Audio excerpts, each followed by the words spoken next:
առասարակ շատ քիչ տեղեկատվություն հաղորդման մասին, որքանով է իրականանում համարում այդ հանդիպումը, արդյոք պայմանավորվածություններ շոշափելի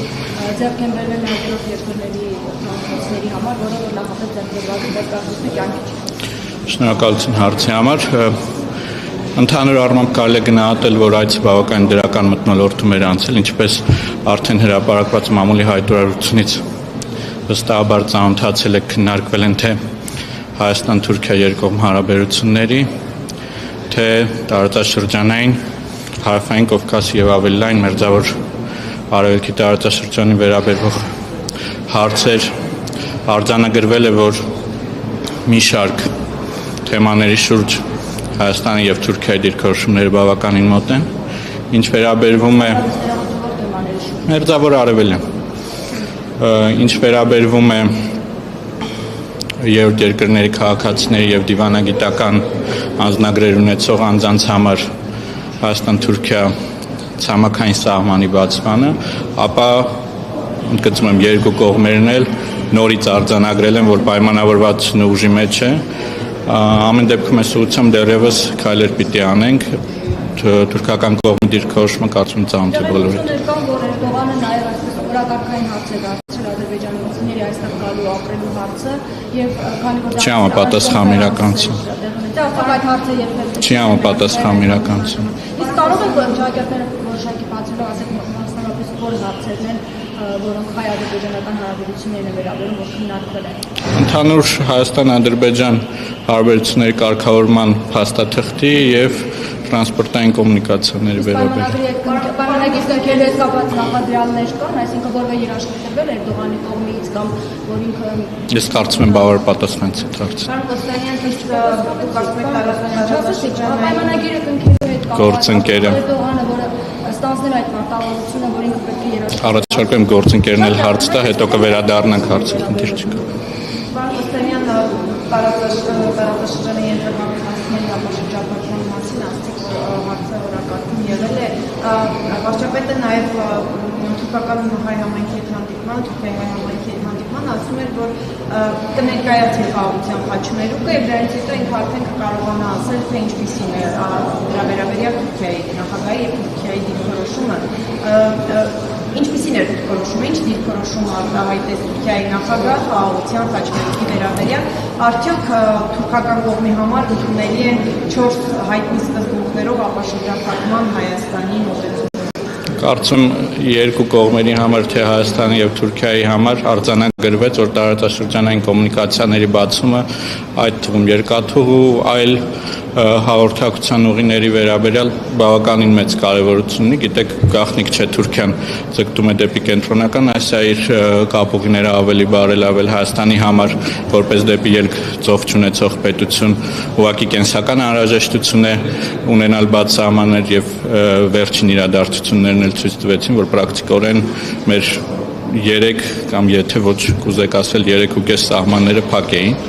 կապված Իրանի շուրջ տեղի ունեցող իրադարձությունների հետ։ Խաղաղության խաչմերուկ հայեցակարգը բնականաբար ներկայացվեց, ըստ էության կա ընդհանուր ըմբռնում, որ Հայաստանը կառուցողական է մոտենում իր առաջարկներով կոմունիկացիաների բացման վերաբերյալ։ Թուրքիայի դիրքորոշումը ոնց է, պարոն Կոստանյան, Թուրքիան ողջունեց, ընդունելի է Թուրքիայի համար տրանսպորտային ապաշրջափակման մոդելը խաղաղության խաչմերուկի։ Հայաստանի տեսլականը կառուցողական է գնահատվում մեր Թուրքիայի գործընկերների կողմից։ Բայց ճանապարհի հետ կապված իրենք շարունակում են պնդել, որ պետք է անարգել։ Իսկ դուք իրենցից նման պնդում լսել եք։ Ես չեմ լսել։ Բայրամովն է այդ մասին խոսում եւ Նոր Թուրքիայի գործընկերների մասին ենք խոսում։ Այսինքն տարբեր դիրքորոշում ունեն Թուրքիայի գործընկերները։ Պատասխանեցի ձեր հարցը։ Իսկ խաղաղության պայմանագրին հետ կապված ինչ դրական շարժ կարող է։ Վերջին քննարկումը, որի մասին բոլորդ վստահաբար տեղյակ եք, երկու երկրների ղեկավարների միջև Տիրանայում տեղի ունեցած հանդիպումն է։ Կարծում ենք, որ մոտակա ապագայում հնարավոր կլինի նոր քննարկումներ ունենալ ադրբեջանական կողմի հետ։ Սկզբունքային մնալ, որ անարգելը տեղաշարժ չի կարող տեղի ունենալ ադրբեջանցիների կողմից, այդ ճանապարհը պետք է վերահսկվի Հայաստան։ Հայաստանի համար շարունակում է սկզբունքային լինել, որ կոմունիկացիաները պիտի գտնվեն Հայաստանի Հանրապետության իրավազորության ներքո եւ պիտի պաշտպանվի Հայաստանի սուվերենությունը այդ ճանապարհների նկատմամբ։ Թուրքիան ո՞րն է, որ այդ ձեր նշած սկզբունքներով փոխադարձության սկզբունքով բացվեն ճանապարհները։ Կարծում եմ արդեն նշեցի, որ թուրքական կողմի համար անկալելի ըմբռնելի են հայկական կողմի դիրքորոշումները։ Պատրաստ է այդ հարցում օրինակ փորձել Ադրբեջանի եւս բերել կառուցողական դաշտ։ Ես կարծում եմ դա թուրքական կողմի կենսական շահերից է նաև բխում կոմունիկացիաների բացումը մեր տարածաշրջանում։ Ցույց կտա այդպիսի նախաձեռնողական ցույց ստացել եք այդպիսի ազդակ, որ այդ հարցում, որ առանցքային հարց է Երևանի եւ Բաքվի միջեւ, Թուրքիան փորձի նաև ինքը Բաքվին նպաստել, որ կա կառուցողական դաշտ, եթե համար ընկալելի են Հայաստանի մոտեցումները։ Առաջարկում եմ այդ հարցը ուղղել փորձագետներին, որտեղ կանխատեսումներով զբաղվել մի քիչ աշխատանքի մեջ չեմ։ Ընդհանուր առմամբ ասում եմ, որ մենք դրական ենք գնահատում քննարկումները, որոնք տեղի են ունեցել թուրքական կողմի եւ վարչապետ Փաշինյանի եւ Թուրքիայի նախագահ Էրդողանի միջեւ։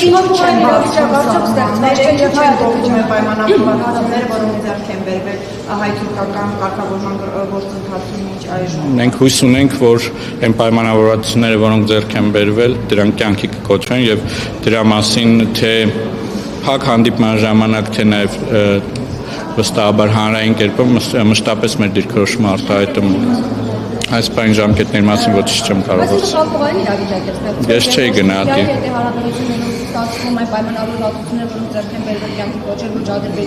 Ես գործընթացը փակուղային չէի գնահատի, որովհետև փակուղային գնահատականի համար առնվազն անհրաժեշտ է նախադրյալ, որ քննարկումներ չկան, իսկ քննարկումներ թե Հայաստան, թե Թուրքիա եւ թե Ադրբեջանի հետ քննարկվում են։ Ադրբեջանի պատկերացրած Զանգեզուրի միջանցքի հարցում եւս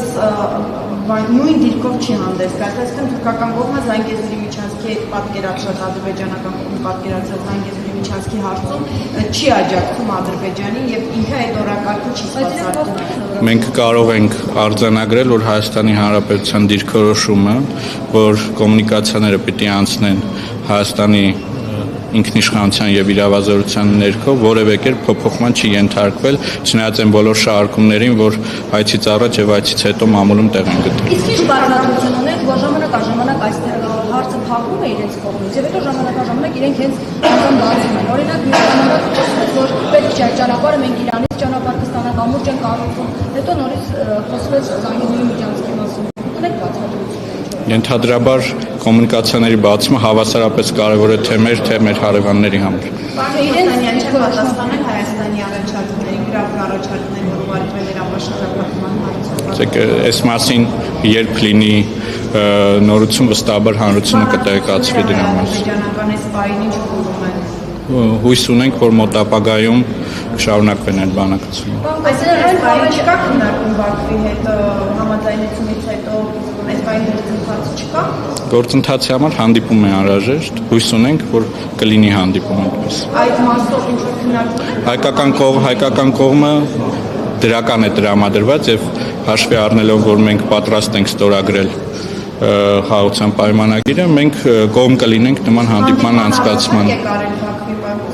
Պատասխանեցի ձեր հարցին։ Հավելել առաջարկները, պահանջները, որ իրենք անընդհատ ներկայացնում են մամուլով հրապարակումների տեսքով, հայտարարությունների տեսքով, բանակցային գործընթացում իրենք բերում են այդ հարցերը որպես օրակարգային։ Հարցին բազմիցս պատասխանել։ Իսկ երեք հայտարարությունը, բայց իրենք շարունակում են ակալիվի երեք հայտարարությունը, այս բանակցությունների զուգահեռ ասում է Հայաստանը ռազմական հանցագործ պետություն է Պակոստանյան։ Սրան Հայաստանի արտգործնախարարության հայտարարությունն Վստահաբար նման հայտարարությունները չեն օգնում, որպեսզի կառուցողական եւ փոխըմբռնման մթնոլորտ ձևավորվի հետագա քննարկումների համար եւ հույս ունենք, որ նման հայտարարություններ ապագայում չեն հնչի։ Պարոն Կոստանյան, նաև 3 մայիսի նախարարը հայտարարել էր, որ Փաշինյանը ասել է, որ հայեցողացման չի եղել, ես խնդրում եմ մեկնաբանություն եւ արձագանք այս հայտարարությունների եւ մանօրինակ շեշտադրումներով մեկնաբանությունների։ Տեսեք, դժվար է մեկնաբանել մի բան, որը մեկնաբանելու համար այս կամ այն անձի մեդիագրագիտության վերաբերյալ պետք է գնահատական տամ, այնուամենայնիվ Հայաստանի եւ Ռուսաստանի միջև կան բարեկամական եւ դաշնակցային հարաբերություններ, դրա համար թույլ տվեք զերծ մնալ, եթե չեմ սխալվում, այդ հայտարարությունը նաեւ այդ մեկնաբանություններում այլ հատվածեր կար,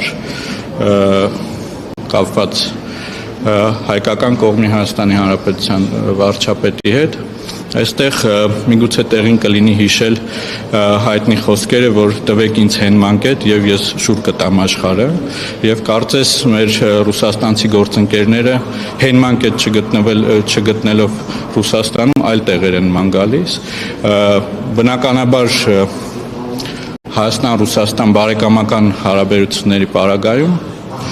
հենմանկետի տրամադրում մենք կարող ենք քննարկել, բայց այնուամենայնիվ ցանկալի չէ։ Պարոն Կոստանյան, իսկ Թուրքիայի նախագահը վարչապետն ասում էր, որ փոխադարձ հրավեր կլինի։ Հրավերը ընդունվել է Թուրքիայի նախագահը այցելի Հայաստան եւ երկրորդ հարցը արդյոք այդ հանդիպմանը քննարկվել է, քանի որ հայ-ադրբեջանական կարգավորման անդրադարձ եղել է, արդյոք քննարկվել է նաեւ Հայաստանի սահմանադրության փոփոխության Ադրբեջանի նախապայմանը, ինչպիսին է այս հարցում Թուրքիայի դիրքորոշումը։ Ինչ վերաբերվում է հրավերին, ապա հրավերը եղել է մասնակցելու եվրոպական քաղաքական համայնքի հաջորդ նիստին, որը տեղի կունենա հաջորդ տարվա առաջին կիսամյակին գարնանը հավանաբար Երևանում եւ որպես կանոն հյուրընկալող պետությունը պարտավորվում է հրավիրել այս ֆորմատի անդամ բոլոր պետություններին եւ որպես կանոն բոլոր անդամ պետությունները ղեկավարի մակարդակով մասնակցում են այդ քննարկումներին։ Հրավերը եղել է եվրոպական քաղաքական համայնքի գագաթաժողովին մասնակցելու շրջանակներում։ Մասնակցի, պարոն Կոստանյան, ասել է։ Ասեցի, որպես կանոն մասնակցում են բոլոր երկրների ղեկավարները։ Հարցը կկրկնեք։ Տեսեք, քանի որ դա ասացիք, անդրադարձ եղել է հայ-ադրբեջանական պրոցեսին, արդյոք Հայաստանի սահմանադրության փոփոխության հարցը, որը Բաքվի նախապայման այս պրոցեսում անդրադարձ եղել է եւ Բաքուն ինչպես է վերաբերվում այդ նախապայմանին։ Քննարկվել է Հայաստան-Ադրբեջան կարգավորման գործընթացի ողջ սպեկտրը, մտքեր են փոխանակվել, ավելի ճիշտ կլինի նշել, եւ վարչապետը ներկայացրել է Հայաստանի Հանրապետության դիրքորոշումները, որ մենք չենք տեսնում սահմանադրական խնդիր, այն պարագայում, եթե ստորագրումից հետո կառաջանա նման խնդիր եւ մեր սահմանադրական դատարանը խաղաղության պայմանագրի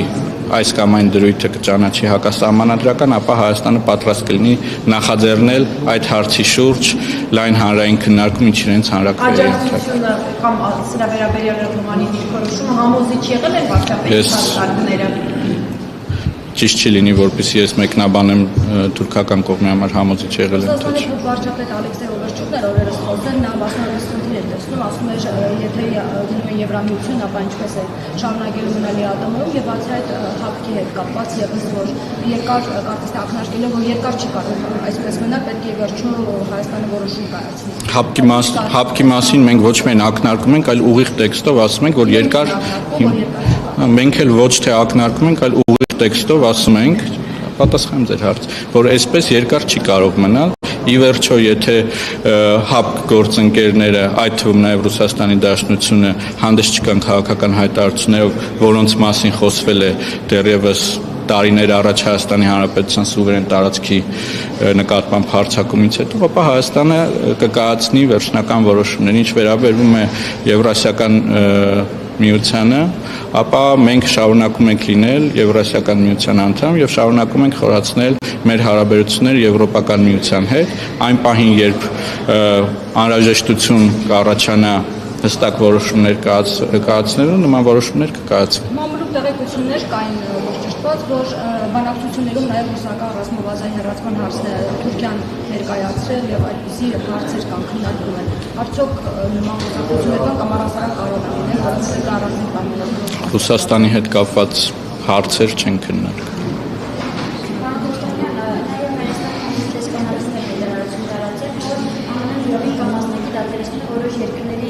Քաղաքացիների վիզաների տրամադրման գործընթացը եւ արգելում է նրանց մուտքը երկիր։ Այս մասով ինչ մեկնաբանություն ունի Հայաստանը այդ երկրների շահում կդժվարանամ այս բային հարցին պատասխանել, խնդրում եմ գրավոր կերպով դիմեք վստահաբար կպատասխանեմ։ Ակտուալից որն է այն սահմանը, որ այդ սահմանից հետո դուք արդեն հստակ Հայաստանի իշխանությունը որոշում կկայացնի հապկից դուրս գալու հետ կապված, որովհետև մեկ տարուց ավել անընդհատ այս հայտարարությունները արվում են։ Հայաստանի Հանրապետությունը լինելով ինքնիշխան պետություն, ինքն է որոշում, թե երբ է ճիշտ ժամանակը այս կամ այն քայլը կատարելու Այս համար։ դեպքում մենք ավելի խոցելի չենք դառնա, եթե մենք փաստորեն դուրս ենք գալիս նաև հապկից եւ այս դեպքում Իսկ դուք կարծում եք մենք հապկ անդամ լինելով պակաս խոցելի ենք եղել։ Միկրոֆոնները թեք։ անդամ լինելը եւ Պատասխանեցի ձեր հարցը։ Մի հարց էլ այնուամենայնիվ դուք հայկական եւ հայ-ադրբեջանական հարաբերություններին անդրադարձաք, բայց նախորդին իսլամական պետությունների համաժողովը աշխատագիր ամենով հաստատությունից եւ արտգործնախարարությունը անդրադարձել վերջնացած այնուամենայնիվ այնտեղ կային ձևակերպումներ շատ կոնկրետ արևմտյան այսպես ասած արևմտյան ադրբեջանցիների վերադարձի մասով կոնկրետ ձևակերպումներ են եւ հետաքրքիր է այս հաստատությունի գոյությունը ինչքանով է խանգարում խաղաղության պայմանագրի գործընթացին հարաբերություններին եւ ընդհանրապես ինչ ազդեցություն Արտգործնախարարության հայտարարությունը կարծում եմ ծանոթ եք, ի հավելում են թույլ տվեք նշել, որ չեմ կարծում, որ մեր հարևան պետության կողմից նման նախաձեռնությունները կառուցողականորեն են ազդում Հայաստան-Ադրբեջան կարգավորման գործընթացի վերաբերյալ, նաև որպես տեղեկատվություն նշեմ, որ Իսլամական համագործակցության կազմակերպության առանձին անդամ պետությունների հետ այս օրերին քննարկումներ են տեղի ունենում, նրանցից մի մասը հավաստիացնում են, որ այդ փաստաթղթում տեղ գտած այս կամ այն ձևակերպումները չեն համապատասխանում իրենց պաշտոնական դիրքորոշմանը։ Պարոն Կոստյան, եւս մեկ տեղեկություն կար մամուլում, որ խաղաղության պայմանագիրը հնարավոր է Վաշինգտոնում կողմի կամ արաբական ընկերություններում արդյոք նման պայմանավորվածություններ կամ խոսակցություններ առասարակական պայմանագրի կնքման հետ կապված։ Դա շատ հեռուն հետագային հարցեր են։ Աշխարհում ենթադրում եմ կան հազարավոր, եթե ոչ տասնյակ հազարավոր քաղաքներ, այդ քաղաքներից յուրաքանչյուրում Հայաստանը պատրաստ է կնքել Ադրբեջանի հետ հարաբերությունների կարգավորման փաստաթուղթը, մեզ համար առաջնային է փաստաթղթի կնքման գործընթացը։ Բայց պարոն Կոստյան, բոլորը ողջունում են խաղաղության պայմանագրի, բոլորը ողջունում են խաղաղության պայմանագրի կնքումը, բոլոր երկրները այդպես դրական են համարում, բայց որևէ երկիր չկա, որ ազդեցություն ունենա եւ կարողանա նպաստել, որպեսզի կամ միջնորդ լինի։ Միգուցե փոխեք մարտավարությունը եւ հասկանալու եք, որ երկկողմանի բանակցությունները այդքան էլ արդյունք չեն տալիս, միգուցե միջնորդների վերակատարումը նպաստել, որպեսզի իսկապես պայմանագիրը կնքվեր կամ որևէ դրական արդյունք ուներ հայ-ադրբեջանական։